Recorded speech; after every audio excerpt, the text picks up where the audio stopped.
ছিল কোভিড পিরিয়ডে। এই মামলার ভিকটিম দুইজন, তারা একজনের বাড়ি কুমারঘাটে এবং একজনের বাড়ি কৈলাসে।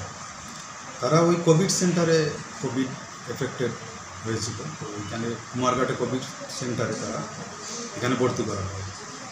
তো ওই ভর্তি থাকাকালীন সময়ে গত 2/9/2020 ইংরাজি তারিখে ওই মামলার যিনি 21% জন্টু দে, উনি ওই কোভিড সেন্টারে এখানে দেখাশোনার কাজে ছিলেন সাফাই কর্মী হিসাবে। তো ওনার পিপি কিটটা করা থাকতো উনি যখন কোভিড সেন্টারে ডিউটি করতেন। তো উনি ডাক্তার পরিচয় দিয়ে ওই যে নাবালিকা দুইজন ভিকটিম তাদের গিয়ে অনেক সময় উনি চেক করতেন, জিজ্ঞাসা করতেন এবং ওনাদের বিভিন্ন আপত্তিজনকভাবে ওনাদের গায়ে হাত দিতেন।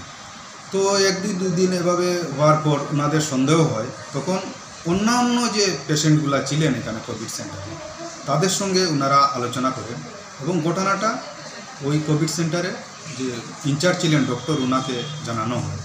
পরবর্তী সময়ে কুমারঘাট থানায় একটা মামলা হয়, যেই মামলাটার নম্বর হলো কুমারঘাট PS কেস নাম্বার 61/2020 এবং মামলাটা রেজিস্টার হওয়ার পরে এটা তদন্তের জন্য ASI গোবিন্দলাল সিনহাকে দেওয়া হয়।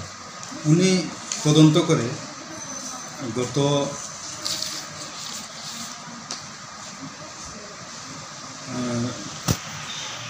30/11/2020 ইংরাজি তারিখে এই 21% বিরুদ্ধে উনি চার্জশিট দাখিল করেন এবং চার্জশিট দাখিল করার পর মামলাটা শুরু হয়।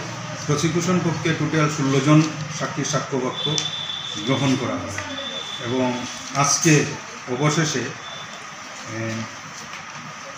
এই মাননীয় বিচারক শ্রী অমরেন্দ্র কুমার সিং, স্পেশাল জাজ পক্সো কোর্টে, ওনাকে এই কেসের রায়দান করেন এবং উনি এই 21%কে IPCর সেকশন 354(1) এই সেকশনে এবং 8 অফ পক্সো অ্যাক্টে দোষী সাব্যস্ত করেন। তো দুইটার মধ্যে যেটাতে শাস্তি বেশি সেটাতেই ওনাকে শাস্তি দেওয়া হয়, সেটাই আইনে বলছে। সেই হিসাবে সেকশন 8 পক্সো অ্যাক্ট অনুসারে ওনাকে 3 বছরের জেল এবং 3000 টাকা জরিমানা করা হয়। এই 3000 টাকা অনাদায়ে আরও 3 মাসের জেল।